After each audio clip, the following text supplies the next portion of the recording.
ձեզ, շնորհակալ եմ, որ եկաք տաղավար, առաջին անգամ եք մեզ մոտ մեր տաղավարից ձեր խոսքը փոխանցելու լսարանին, դրա համար պետք է խնդրեմ նախ ներկայանաք եւ այսօր բոլորը սականատես ենք դնում, թե արցախցիները ինչ լրջագույն խնդիրների են բախվում, հիմա պետք է խնդրեմ դուք ավելի մանրամասն ներկայացնեք, համեցեք։ Շնորհակալություն հրավերի համար, նախ իրոք վերջին ժամանակներս ներկայանամ Աշոտ Սարգսյան, Արցախի Հանրապետության առաջին եւ երկրորդ գումարման падգամավոր։ Ուրեմն վերջերս բոլորն էլ ականատես եղան, որ մենք ոչ միայն արցախցիները, այլ նաեւ Հայաստանի Հանրապետության տարբեր հասարակական կազմակերպությունների, քաղաքական կազմակերպությունների ներկայացուցիչներ հանրահավաք կազմակերպեցինք, հանրահավաքի ժամանակ տարբեր խնդիրներ են ներկայացվել, ցավոք սրտի կան նաև այնպիսի դիտարկումներ, որ իբր մենք քաղաքական ոչ մի բան չենք ներկայացրել, այնինչ քաղաքական ներկայացվել է ռազմագերիների հարցը, գերիների ընդհանրապես հարցը, բայց ավելի ճիշտ Եվրոխորհրդարանի գնահատմամբ պատանդների վերադարձման հարցն է, այնտեղ որ նշված է, այնուհետև Մինսկի խմբի գործունեությունը որ չպիտի դադարեցվի, երրորդ կարևորագույն հարցը, որ Արցախի եւ ընդհանրապես այն պահանջները, որ ներկայացված է Եվրոդատարանին, որ դա վերցնելը հանցագործություն է։ Դա այդքան էլ կարծեմ քաղաքական պահանջ է։ Հաջորդ քաղաքական պահանջները, որ պետք է ներկայացվի, դա իմ կարծիքով եւ խորին համոզմամբ, որ չի ներկայացվել, դա Հայաստանի Հանրապետության կառավարության 2021-2026 թվականի ծրագիրն է, որը հաստատվել է ազգային ժողովի կողմից, այդտեղ մասնավորապես Արցախի վերաբերյալ հետաքրքիր դիտարկում կա, այստեղ գրված է Արցախյան հիմնախնդիր, բայց ցավոք այսօր ասում են, որ այդ հիմնախնդիրը ընդհանրապես գոյություն չունի, բայց քանի որ ծրագիրը կա, ծրագրի մեջ առաջնահերթ հենց նպատակը այն է, Ղարաբաղի հիմնախնդրի վերջնական կարգավորումը կառավարությունը տեսնում է ԵԱՀԿ Մինսկի խմբի համանախագահության ներքո Լեռնային Ղարաբաղի վերջնական կարգավիճակի հստակեցման, հայտնի սկզբունքների եւ տարրերի, այդ թվում ինքնորոշման իրավունքի հիման վրա, Արցախի հետ պատերազմյա վերականգնումը, տնտեսական կյանքի աշխուժացումը, տեղահանված բնակչության սոցիալական խնդիրների լուծումը,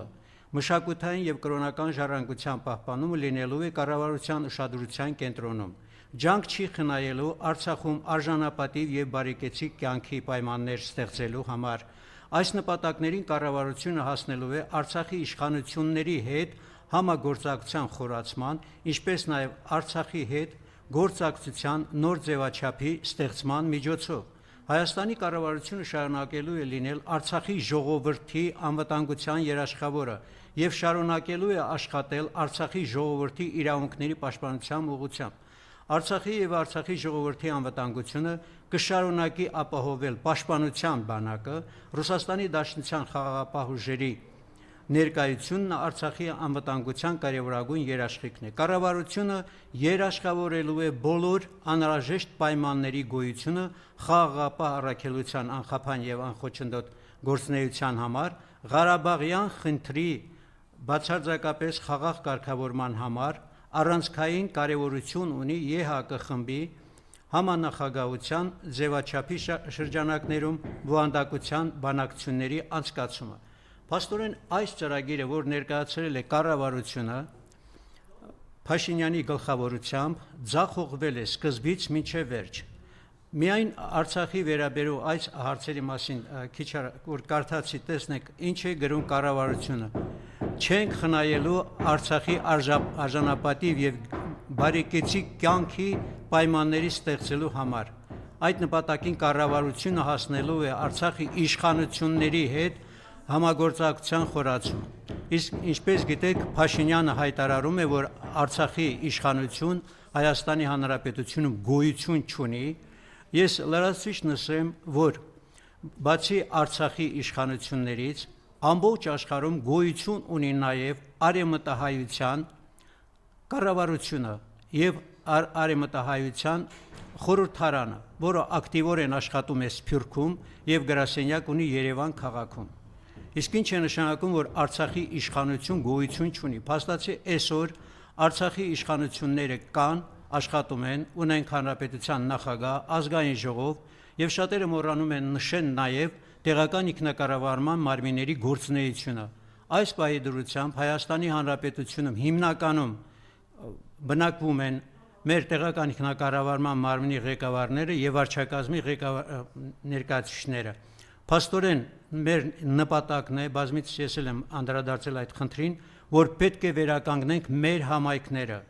եւ Արցախի կառավարության միջոցով եւ հնարավորություններով եւ բնականաբար Հայաստանի օժանդակությամբ մենք պետք է արցախցիներս համատեղ բնակվենք։ Հայաստանի Հանրապետությունում շատ դեպքում մոռանում են, ավելի լավ կլինի մի քիչ պատմություն ուսումնասիրեն, կարդան, ինչպես է եղել հայնական մեծ պատերազմի, երկրորդ համաշխարհային պատերազմից հետո հայրենադարձության խնդիրը, այդ ոնց է որ կարողացել են պատերազմից հետո ավերված տնտեսություն, մշակույթ, ես չեմ ասում մեծ կորուստների գնով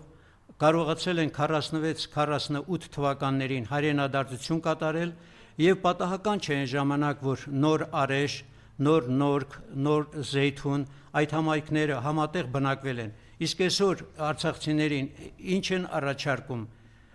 սահմանամերձ գյուղերում 5 միլիոն դրամ եւ չգիտես այդպես Երևանում 2 միլիոն դրամ են տալիս, որ բնակություն հաստատենք, հետագայում 27 թվականին հիմա փոփոխություն են կատարում 25 կապ չունի։ Եվ բազմաթիվ խնդիրներ, որ այսօր արցախցիների առջև ծառացած է, նաև սոցիալական խնդիրն է, համախմբման խնդիրը ես նշեցի, կարևորագույն խնդիրը մեր համախմբումն է, այնուհետև սոցիալական խնդիրների լուծումը։ 40+10-ի հարցով այնքան են ասել, այնքան է չարչերկվել, դրա համար այնքան էլ չեմ ուզում ուշադրություն դարձնեմ։ Միլիոն անգամ բացատրել ենք, որ այդ 40+10-ը առանց բնակարանային հարցերի լուծելու ոչ մի խնդիր չի լուծվելու։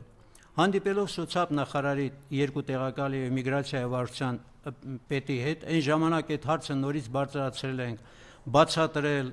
կարծես թե բոլորն էլ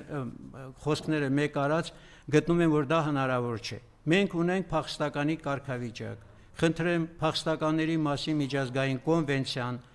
ընդունող կողմը պարտավոր է մեզ ապահովել բնակարաններով,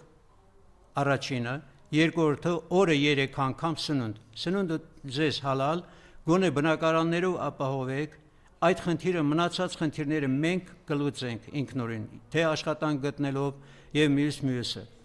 Նման հարցեր բազմաթիվ են, դրա համար եմ ասում, այդ ծրագիրը, որ ներկայացված է կառավարության կողմից, ազգային ժողովի կողմից հաստատված, ինչու հետամուտ չեն լինում այդ ծրագիրը կատարել։ Այստեղ իհարկե ընդդիմադիր падգամավորները իրենց ահռելի դերը ունեն, բայց միևնույն ժամանակ իսկ ինչ է մտածում մյուս падգամավորները։ Չէ որ նրանք էլ են ժողովրդի կողմից ընտրված եւ կառավարության ծրագիրը հաստատել են։ Ես ժամանակին լինելով ազգային ժողովի падգամավոր, նաեւ ընդդիմադիր падգամավոր, ես գիտեմ գործունեությունը ինչ պիտի անեն, այստեղ կապ չունի, եթե խոսքը գնում է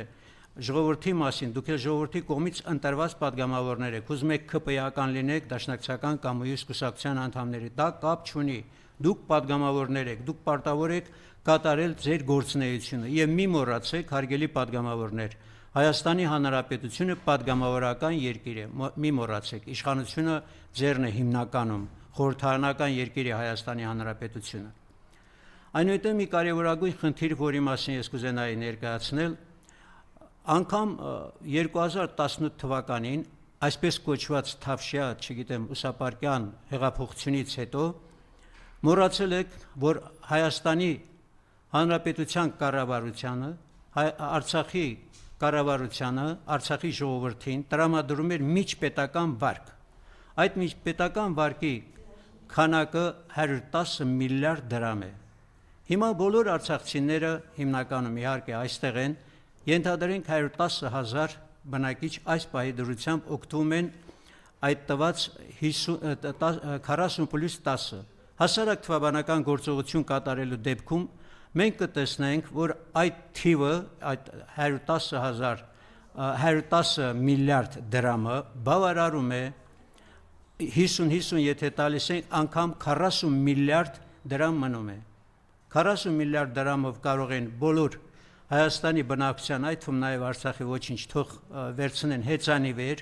եւ Փաշինյանի հետ մրցումներ կազմակերպեն։ Բացի դրանից կարելի է այդ Արցախի եւ Հայաստանի բնակիչների համար առաջնորդվելով Փաշինյանի թեզերով մենք կարող ենք այստեղ գնել այդ Էրդողանի գիրքը եւ նարեկացու գրքի փոխարեն օգտագործենք, դնենք մեր բարձերի տակ եւ քնենք եւ երազենք ազատ ու անկախ Հայաստան։ Այդ էլ միջպետական վարկի մասին։ Հիմա գերինների հարցով, որ ասում ենք, շատ-շատերը, անգամ նաև Արցախի որոշ այսպես կոչված քաղաքական առաջնորդներ ասում են, որ այնտեղ գտնված գերիններից ոմանք, նրանք մեր ազգին ավելի շատ վնաս են տվել Հայաստանի Հանրապետության, Արցախին։ Այո, ասում են, որ էս են, բայց ես նորից եմ կրկնում եւ անընդհատ դա եմ շեշտել։ Թուրքն է մեզ դատում, մի մոռացեք, այդ հասարակ էլեմենտար բանը։ Թուրքը յափնջին հանել իր սև եւ սպիտակ ոչխարները թողել է լեռներում, եկած հայերին դատում են։ Այստեղ խնդիր չկա։ Ես այդ մարդիկ այս պայդուրությամբ, որ այնտեղ են, բոլորին էլ քաջ գիտեմ, բոլորի հետ էլ շփվել եմ, իրենց եւ մենք պիտի դատենք, ոչ թե թուրքը հային դատի։ Ես դա եմ ուզում ասել, որ իսկ որոշ մեր այսպես կոչված քաղաքական լիդերներ առաջարկում են Հայաստանի կառավարությանը, որ այնտեղ պահվող այսպես կոչված մեծահարուստների փողերը վերցնեն եւ բաժանեն արցախցիներին։ Դա ես չգիտեմ, միամտություն ասեմ, թե անմտություն ասեմ, իսկականից կամ լուրջ չեք վերաբերվում։ Այդ ոնց պատահեց, որ Հայաստանի այսօրվա իշխանությունները ասել են, որ մաս, հատիկ բոլորից վերցնելու են Քոչարյանից, Սերժ Սարգսյանից բոլորին կուլակաթափ են անելու, մինչև հիմա քանի դրամ են վերցրել։ Միամիտ մի գտնվեք, հարգելի հայրենակիցներ, նրանք ոչ մի բան էլ չեն կարողանալու, իզուր այդ բանը ոնց որ ասում կրակի վրա դա ենք ասում, մենք փոխանակ Նիկոլին պահանջ ներկայացնենք, այլ Նիկոլին առաջարկում ենք, ինչպես պաշտոնակը արված մեր նախկին ղեկավարներին, որ այս պահին Թուրքի բանտում են, այդ մարդկանց մենք կուլակաթափ անենք։ Դա չգիտեմ, ես բանականության մեջ չտեղավորվող բան է։ Այնուհետև ես կուզենայի անդրադառնալ նաև մեր որոշ նախկին քաղաքական եւ ռազմաքաղաքական գործիչների, մասնավորապես Սամվել Բաբայանի վարքի վրա ես ճիշտն ասած զարմանում եմ,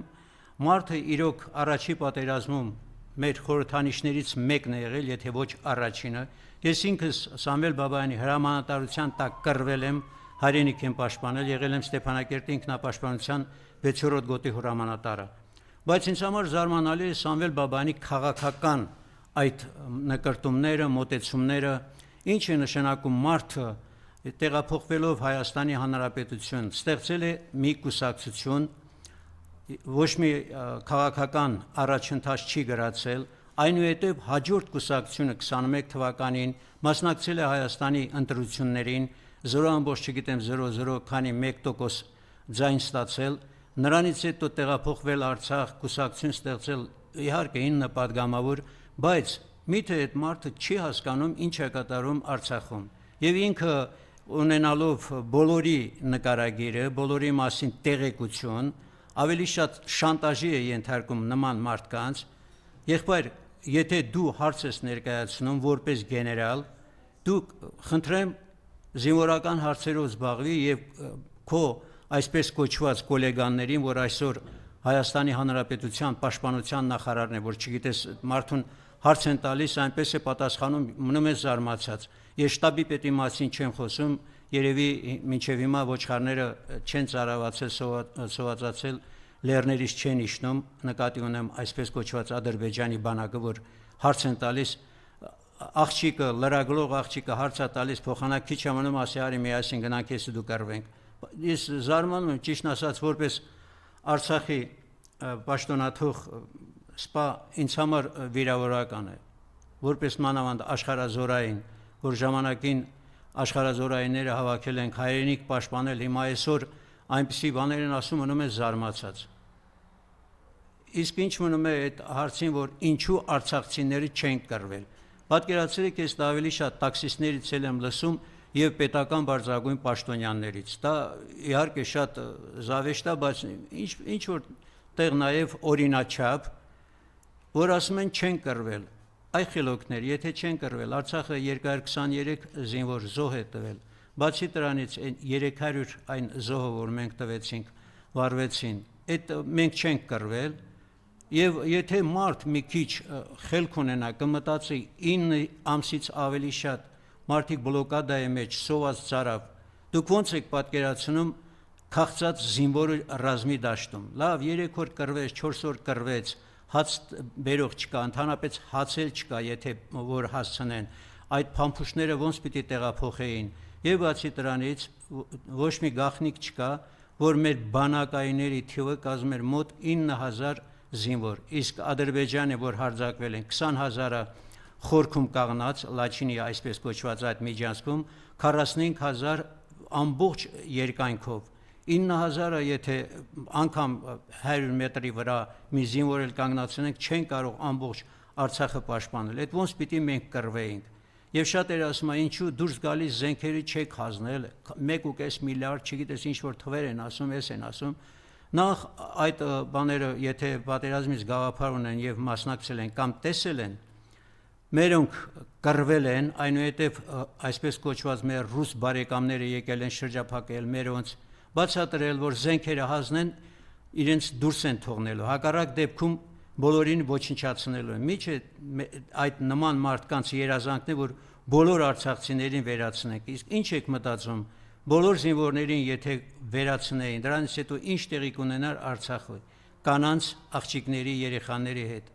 Դրա համար եմ ասում, մի քիչ մտածեք նման հարցեր։ Եվ այդ տաքսիստների մոմենտը, որ ասում եմ, նստած էլ մի տաքսիստ նման սկսեց արդեն ինքը ասել, որ մենք ձեզ կերակրել ենք, մենք ձեզ էս ենք արել ենք այ տղա ջան, ոչ մեկը մեզ չի կերակրել, արցախցին այդքան աննամուս չի, որ սպասի տեսնալով է իրեն ինչ կերակրում բան։ Այստեղ միջպետական վարկի խնդիրը, որ ես ասում եմ, դա Հայաստանը կառավարությունը որոշել է եւ բոլորն էլ տալիս են միջպետական վարկ։ Այսօր հսկա Իսրայելի նման պետություն, որ այդպիսի տնտեսություն ունի, Ամերիկան յուրաքանչյուր տարի մի քանի միլիարդ դոլար է տրամադրում, դա այնպես որ դա եւ ցանկացած պետություն նման օժանդակություններ ստանում են։ Դա ինձ համար զարմանալի է։ Ես վարկերի մասին որ ասացի, բացի այդ վարկերից Հայաստանի Հանրապետությունը տարբեր երկրների կառավարություններից ստացել է մի քանի միլիոն դոլարներ, որ պիտի բախշեին արցախցիներին, բայց չգիտես, եւ մինչեւ հիմա իրենք չեն կարողանում որոշեն այդ 40+10-ը ովքեր են մեզ տվել։ Դա է շատ ասում էլի զարմանալի, բայց ինչ անես։ Մի խոսքով հիմնական կարևոր թեմաները դրանք են։ Իմիջիալոց ասեմ, որ կառավարության այդ ծրագրի մեջ նաև մեծ գլուխ էր նվիրած մեր սփյուռքահայերին։ Այնտեղ սփյուռքահայերի մասին շատ հետաքրքիր հիմնավորումներ կար, որ ավելի ցանկալի է, որ ես կարդամ։ Ուրեմն Հայաստան սփյուռք գործակցության զարգացումը նպատակաուղղված է լինելու հայ ինքնության պահպանմանը, հայրենադարձների եւ Հայաստանի սփյուռքահայերի ինտեգրմանը, սփյուռքի մարդկային ներուժի վերազնմանը, քարտեզագրմանը, աշխարհասփյուռ հայության մարդկային մտավոր տնտեսական ներուժի հայրենիքի կայուն զարգացման նպատակի շուրջ համախմբելը։ Իսկ ինչ է փաստորեն տեղի ունեցել։ Լուծարելով սփյուռքի նախարարությունը, փաստորեն մի սփյուռքի այսպես կոչված հանձնակատարի միջոցով քայքայել են մեր ամբողջ այդ սփյուռքի հետ կապը։ Եվ մեր ուժը առաջի պատերազմի ժամանակ բոլորն էլ գիտեին, որ մեր ուժը Հայաստան, Արցախ եւ Սփյուռք համախմբվածությունն է եղել։ Հիմա այս իշխանությունները, Հայաստանի ներկայիս իշխանությունները իրենց այսպես կոչված վարչապետի գլխավորությամբ այդ Արցախը հանձնել են Թուրքին, Սփյուռքը քայքայել են, իսկ Հայաստանի Հանրապետությունը գտնում է ծայրագույն վիճակի մեջ։ Պատերազմի միջոցով վախեցնում են ժողովրդին իբր պատերազմը։ Պատերազմը ես սկսում եմ պատրաստ պիտի լինենք պատերազմի։